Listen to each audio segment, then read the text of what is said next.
Hi friends, ദേശീയഡേസിൻ്റെ മറ്റൊരു എപ്പിസോഡിലേക്ക് എല്ലാവർക്കും സ്വാഗതം. ഇന്ന് നമ്മൾ തയ്യാറാക്കാൻ പോകുന്നത് എഗ് പപ്സ് ആണ്. വളരെ ഈസി ആയിട്ട് വളരെ കുറച്ച് സമയം കൊണ്ട് തന്നെ നമുക്ക് വീട്ടിൽ എഗ് പപ്സ് ഉണ്ടാക്കാം. ഇതിന് നമുക്ക് അവൻ ഒന്നും ആവശ്യമില്ല. അപ്പോൾ നമുക്ക് എങ്ങനെയാണെന്ന് നോക്കാം. Keep watching. Hope you like it. അപ്പോൾ എഗ് പപ്സ് ഉണ്ടാക്കാൻ വേണ്ടി ഞാനിവിടെ എടുത്തേക്കുന്നത് 1.5 കപ്പ് മൈദമാവാണ്. ഈ 1.5 കപ്പ് മൈദമാവ് കൊണ്ട് നമുക്ക് 6 പപ്സ് ഉണ്ടാക്കിയെടുക്കാം. അപ്പോൾ ഇനി നമ്മൾ ഇതിലോട്ട് ആഡ് ചെയ്യേണ്ടത് ബട്ടർ അല്ലെങ്കിൽ നെയ്യ്. ഏതെങ്കിലും ബട്ടറാണ് നല്ലത്. ബട്ടർ ഇല്ലെങ്കിൽ നമുക്ക് നെയ്യും ആഡ് ചെയ്യാം.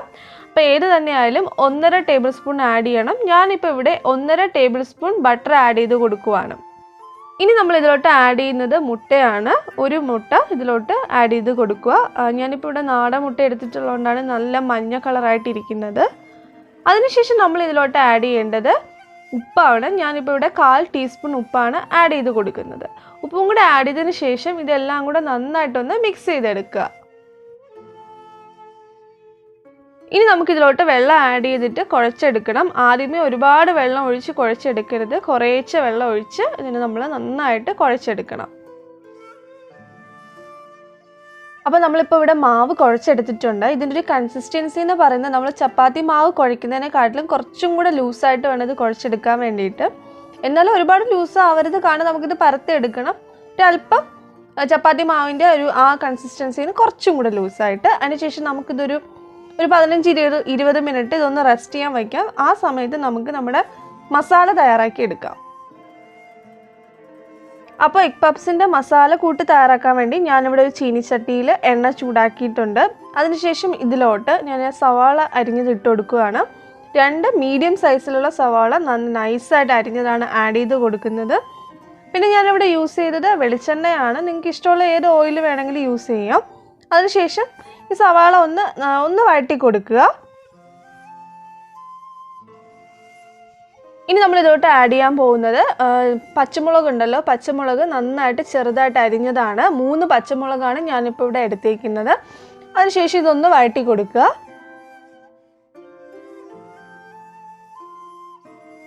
ഇനി നമ്മൾ ഇതിലോട്ട് ആഡ് ചെയ്യുന്നത് കരിവേപ്പിലയാണ്. 2 കരിവേപ്പില കൊത്ത് ഞാൻ ഇതിലോട്ട് ആഡ് ചെയ്യുന്നുണ്ട്. അതിനുശേഷം ഇതിലോട്ട് ഉപ്പും കൂടെ ആഡ് ചെയ്യുവാണ്. 1/4 ടീസ്പൂൺ ഉപ്പും കൂടെ ആഡ് ചെയ്ത് കൊടുക്കുവാണ്. ഉപ്പും കൂടെ ആഡ് ചെയ്തതിന് ശേഷം ഇതിനൊരു ചെറിയൊരു ബ്രൗണിഷ്, അതായത് ഒന്ന് ഈ ഉള്ളിയൊക്കെ ഒന്ന് വാടി വരണം. അതുവരെ ഒന്ന് വഴറ്റി കൊടുക്കുക. ഇപ്പോൾ ഉള്ളി നന്നായിട്ട് വാടി വന്നിട്ടുണ്ട്. ഇനി നമുക്ക് ഇതിൽ ആഡ് ചെയ്യേണ്ട പൊടികൾ ആഡ് ചെയ്യാം. 1/2 ടീസ്പൂൺ മഞ്ഞൾപ്പൊടിയാണ് ആഡ് ചെയ്ത് കൊടുക്കുന്നത്. അതിനുശേഷം ഇതിലോട്ട് ആഡ് ചെയ്യുന്നത് 1/2 ടീസ്പൂൺ മുളക് പൊടിയാണ്. അപ്പോൾ ഇത് രണ്ടും കൂടെ ആഡ് ചെയ്തിട്ട് ഒന്ന് നന്നായിട്ട് മിക്സ് ചെയ്ത് കൊടുക്കുക. അതിനുശേഷം ഞാൻ ഇതിലോട്ട് ആഡ് ചെയ്യുന്നത് 1/2 ടീസ്പൂൺ കുരുമുളക് പൊടി, 1/2 ടീസ്പൂൺ ജീരകപ്പൊടി. പെരുംജീരകം അല്ല, നമ്മുടെ സാധാ ചെറിയ ജീരകമില്ലേ, അതിൻ്റെ പൊടിച്ചതാണ്. അതിൻ്റെ 1/2 ടീസ്പൂൺ പൊടി ആഡ് ചെയ്ത് കൊടുക്കുകയാണ്. പിന്നെ ഫൈനലി നമ്മൾ ആഡ് ചെയ്യേണ്ടത് 1/2 ടീസ്പൂൺ ഗരം മസാല. ഇതെല്ലാം കൂടെ ആഡ് ചെയ്തതിന് ശേഷം നന്നായിട്ട് മിക്സ് ചെയ്തിട്ട് ഈ ആഡ് ചെയ്ത പൊടികളുടെ ആ പച്ച ടേസ്റ്റൊക്കെ മാറി ഉള്ളിയൊക്കെ നന്നായിട്ട് വഴണ്ട ഒരു ഗോൾഡൻ കളർ ആവുന്നവരെ നന്നായിട്ട് ഇതൊന്ന് വഴറ്റി കൊടുക്കുക. പിന്നെ നമ്മൾ ചെയ്യേണ്ട ഒരു കാര്യം, നമ്മൾ ഈ മസാലക്കൂട്ട് തയ്യാറാക്കുമ്പോൾ തന്നെ നമ്മുടെ എഗ് പപ്സിന് വേണ്ടിയിട്ടുള്ള എഗ്ഗ്, ഞാനിപ്പോൾ 6 പപ്സാണ് ഉണ്ടാക്കുന്നത്. അപ്പോൾ 3 മുട്ട അവിക്കാൻ വേണ്ടി വയ്ക്കുക. അപ്പോൾ നമ്മൾ ഈ മസാലക്കൂട്ട് റെഡിയാക്കുമ്പോൾ അതും റെഡിയായി വരും. അപ്പോൾ അതും കൂടെ നമ്മളൊന്ന് ചെയ്ത് വയ്ക്കുക. ഇപ്പോൾ നമ്മുടെ മസാലക്കൂട്ട് റെഡി ആയിട്ടുണ്ട്. നല്ലൊരു മണമൊക്കെ വരുന്നുണ്ട്. ഇനി നമുക്കിത് ഫ്ലെയിം ഓഫ് ചെയ്തിട്ട് ഇതൊന്ന് തണുക്കാൻ വയ്ക്കാം. ഇത് തണുക്കുന്ന സമയത്ത് നമ്മുടെ നേരത്തെ നമ്മൾ തയ്യാറാക്കി വെച്ച മാവിനെ നമുക്ക് പരത്തി ഇതിനെ റെഡിയാക്കി എടുക്കാം. അപ്പോൾ നമ്മുടെ മാവ് ഇപ്പം നല്ല പരുവായി വന്നിട്ടുണ്ട്. ഇനി നമുക്കിത് പരത്തിയെടുക്കാം. അപ്പം ഞാൻ ഇതുപോലെ നമ്മുടെ ചപ്പാത്തി പരത്തുന്ന പലയുണ്ടല്ലോ, അതിൽ തന്നെയാണ് പരത്തിയെടുക്കുന്നത്. അല്ലാണ്ട് ചില ആൾക്കാർ ഇതിനെ ഒരുപാട് വലുതാക്കി പരത്തി ലെയറാക്കി എടുക്കുന്നൊക്കെ ഉണ്ട്. പക്ഷെ അതിൻ്റെ ആവശ്യമില്ല. നമുക്ക് വീട്ടിൽ ചെയ്തെടുക്കുമ്പോൾ ഏറ്റവും ഈസി എന്ന് പറയുന്നത് ചപ്പാത്തി പലവയിൽ തന്നെ നമ്മൾ ചെയ്തെടുക്കുന്നതായിരിക്കും. അതിനുശേഷം നമ്മൾ ചെയ്യേണ്ടത്, നമ്മുടെ മാവ് ഇതിൽ പരത്തുന്നതിന് മുമ്പ് നമ്മുടെ ചപ്പാത്തി പലവയിൽ നമ്മുടെ മൈദമാവാണല്ലോ നമ്മൾ എടുത്തിട്ടുള്ളത്. അപ്പോൾ ആ മൈദമാവ് തന്നെ കുറച്ച് ഈ പലവയിലൊന്ന് സ്പ്രെഡ് ചെയ്ത് കൊടുക്കുക. അങ്ങനെ ചെയ്യുമ്പോൾ നിങ്ങൾക്ക് അറിയാമല്ലോ, നമ്മൾ പരത്തുമ്പോൾ അടിയിൽ ഒട്ടിപ്പിടിക്കാണ്ടിരിക്കാൻ വേണ്ടിയിട്ടാണ് ഈ മാവ് ഒന്ന് സ്പ്രെഡ് ചെയ്ത് കൊടുക്കുക. സ്പ്രെഡ് ചെയ്തതിന് ശേഷം നമുക്ക് നമ്മുടെ ഇതൊന്ന് മാവിനെ പരത്തിയെടുക്കാം. ഞാൻ ഈ പലവയുടെ അത്രയും സൈസ്, ഈ റൗണ്ട് ഉണ്ടല്ലോ അത്രയും സൈസിനാണ് ഇതിനിപ്പോൾ പരത്തിയെടുക്കാൻ പോകുന്നത്. അപ്പോൾ നമ്മുടെ മാവ് നമ്മൾ നന്നായിട്ട് പരത്തിയെടുത്തു. ഇനി നമ്മൾ ചെയ്യേണ്ടത് ഇതുപോലെ മൈദമാവ്, നമ്മൾ നേരത്തെ മൈദമാവ് അടിയിലിട്ടില്ലേ, അതുപോലെ ഇതിൻ്റെ മുകളിൽ നന്നായിട്ട് മൈദമാവ് സ്പ്രെഡ് ചെയ്ത് കൊടുക്കുക. അതോടൊപ്പം തന്നെ നമ്മൾ ഇതിലോട്ട് ബട്ടറും കൂടെ സ്പ്രെഡ് ചെയ്ത് കൊടുക്കുകയാണ്. ബട്ടറോ നെയ്യോ വെളിച്ചെണ്ണയോ എന്താണോ നിങ്ങൾ യൂസ് ചെയ്യുന്നത് അതനുസരിച്ച് മതി. ബട്ടറും കൂടെ നന്നായിട്ട് ഇതിൽ നന്നായിട്ട് സ്പ്രെഡ് ചെയ്ത് കൊടുക്കുക. അപ്പോൾ നമ്മൾ നന്നായിട്ട് സ്പ്രെഡ് ചെയ്തു. ഇനി ഇതുപോലെ രണ്ട് സൈഡിൽ നിന്നും ഇങ്ങനെ മടക്കുക. ഇതുപോലെ രണ്ട് സൈഡിൽ നിന്നും മടക്കി വയ്ക്കുക. കണ്ടോ, നല്ല ഈക്വലായിട്ട് രണ്ട് സൈഡിൽ നമ്മൾ മടക്കിയെടുത്തു. ഇനി നമ്മൾ ചെയ്യേണ്ടത് നേരത്തെ പോലെ തന്നെ ഈ മുകൾ ഭാഗത്ത് ബട്ടറും മൈദമാവും കൂടെ സ്പ്രെഡ് ചെയ്ത് കൊടുക്കണം. നമ്മൾ നേരത്തെ ചെയ്തതുപോലെ നന്നായിട്ട് ബട്ടറും മൈദമാവും കൂടെ ഒന്ന് സ്പ്രെഡ് ചെയ്ത് കൊടുക്കുക. അപ്പോൾ നമ്മൾ ബട്ടറും മൈദമാവും സ്പ്രെഡ് ചെയ്തു. ഇനി ഇതുപോലെ ഒരു സൈഡ് ഇങ്ങനെ മടക്കുക. അതിനുശേഷം അവിടെയും നന്നായിട്ട് ബട്ടറും മൈദമാവും തേച്ച് കൊടുക്കുക. ബട്ടർ ഇല്ലെങ്കിൽ നമുക്ക് ഗീയോ വെളിച്ചെണ്ണയോ എന്താണെന്ന് വെച്ച് യൂസ് ചെയ്യാം. ഫൈനലി ഉള്ള സൈഡും കൂടെ നമുക്ക് മടക്കി കൊടുക്കാം. മടക്കിയതിന് ശേഷം ഇതിൻ്റെ പുറത്തും നമ്മൾ നേരത്തെ ചെയ്ത പോലെ ബട്ടറും മാവും കൂടെ ഒന്ന് സ്പ്രെഡ് ചെയ്ത് കൊടുക്കുക. ഇനി നമുക്കിത് പരത്തിയെടുക്കണം. അപ്പോൾ നേരത്തെ പോലെ തന്നെ പലവയിൽ മാവ് വെതറിയതിന് ശേഷം നമ്മളിത് പരത്തിയെടുക്കുകയാണ്. പരത്തിയെടുക്കുമ്പോൾ നമ്മൾ ശ്രദ്ധിക്കേണ്ട ഒരു കാര്യം, ഒരുപാടിട്ട് അമർത്തി പ്രസ് ചെയ്യരുത്. അപ്പോൾ നമ്മുടെ ലെയറെല്ലാം ഒട്ടിപ്പോവും. അപ്പോൾ കുറച്ച് പ്രഷർ കൊടുത്തിട്ട് പരത്തുക.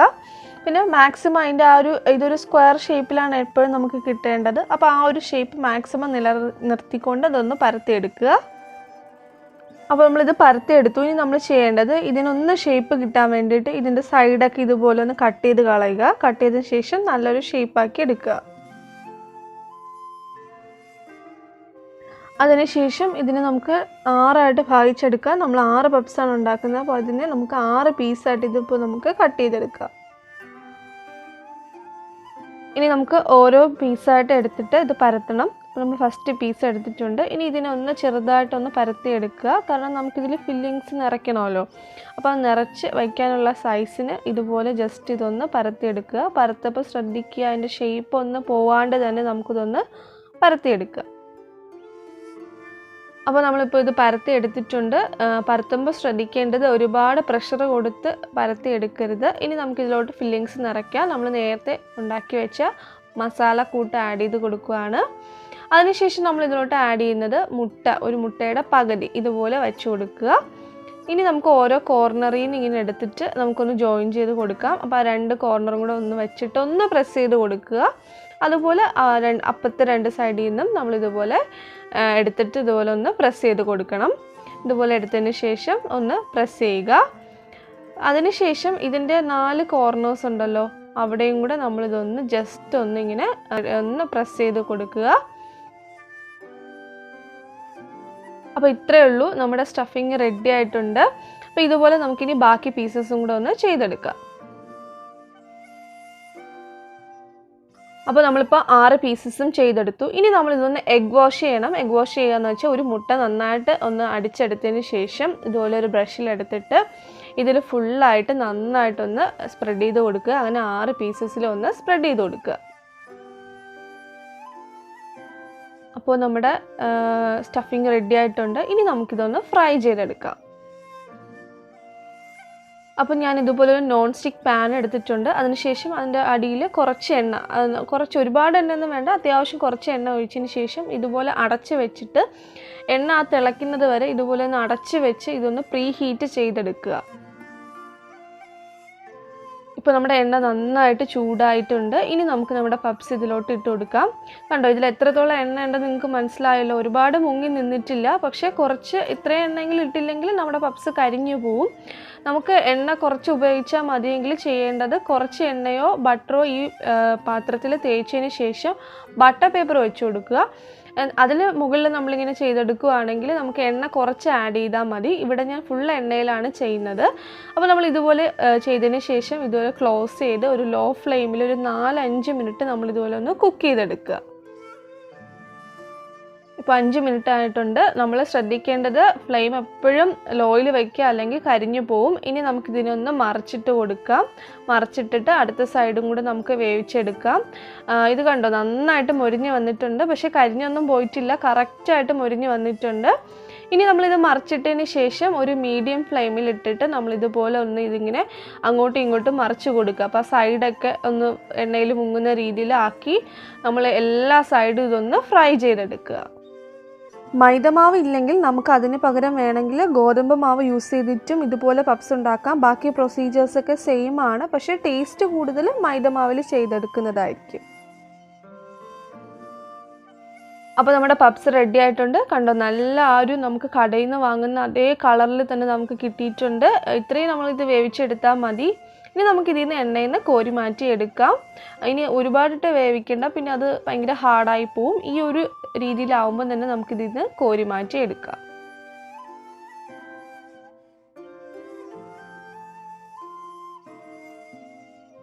അപ്പോൾ നമ്മുടെ home made tasty egg puffs ready ആയിട്ടുണ്ട്. വളരെ ഈസി ആയിട്ട് നമുക്ക് തയ്യാറാക്കി എടുക്കാൻ പറ്റുന്നതേ ഉള്ളൂ. കുറച്ച് ഇൻഗ്രീഡിയൻസും കുറച്ച് സമയവും നമുക്ക് മതി. അപ്പോൾ നിങ്ങൾ എന്തായാലും ട്രൈ ചെയ്ത് നോക്കണം. ഞാനിതൊന്ന് പൊട്ടിച്ച് കാണിച്ചു തരാം. കണ്ടോ, നല്ല സോഫ്റ്റായിട്ട്, കണ്ടോ എന്ത് സോഫ്റ്റായിട്ട്, അതിലെ ഫില്ലിങ്സൊക്കെ നല്ലതായിട്ട് വന്നിട്ടുണ്ട്. നല്ല ടേസ്റ്റും ഉണ്ട്. ഇത് നമ്മുടെ കടയിൽ നിന്ന് വാങ്ങുന്നതിന് അതേ ടേസ്റ്റ് ഉണ്ട്, പക്ഷേ നമ്മൾ വീട്ടിൽ ഉണ്ടാക്കിയെടുക്കുന്നതുകൊണ്ട് അത്രയും എന്താ പറയുക, നമുക്ക് വിശ്വസിച്ച് കഴിക്കാൻ പറ്റും. കടയിൽ നിന്ന് കിട്ടുന്നതാകുമ്പോൾ നമുക്ക് അങ്ങനെ വിശ്വസിച്ച് കഴിക്കാനൊന്നും പറ്റത്തില്ല. അപ്പോൾ നിങ്ങൾ എന്തായാലും ഇത് ട്രൈ ചെയ്ത് നോക്കുക. ട്രൈ ചെയ്തതിന് ശേഷം നിങ്ങളുടെ ഫീഡ്ബാക്ക് എന്നെ കമൻസിലൂടെ അറിയിക്കുക. വീഡിയോ ഇഷ്ടമെങ്കിൽ ലൈക്ക് ചെയ്യാനും ഷെയർ ചെയ്യാനും സബ്സ്ക്രൈബ് ചെയ്യാനും മറക്കരുത്. വീണ്ടും മറ്റൊരു വീഡിയോയുമായി കാണുന്നവരെ ബൈ.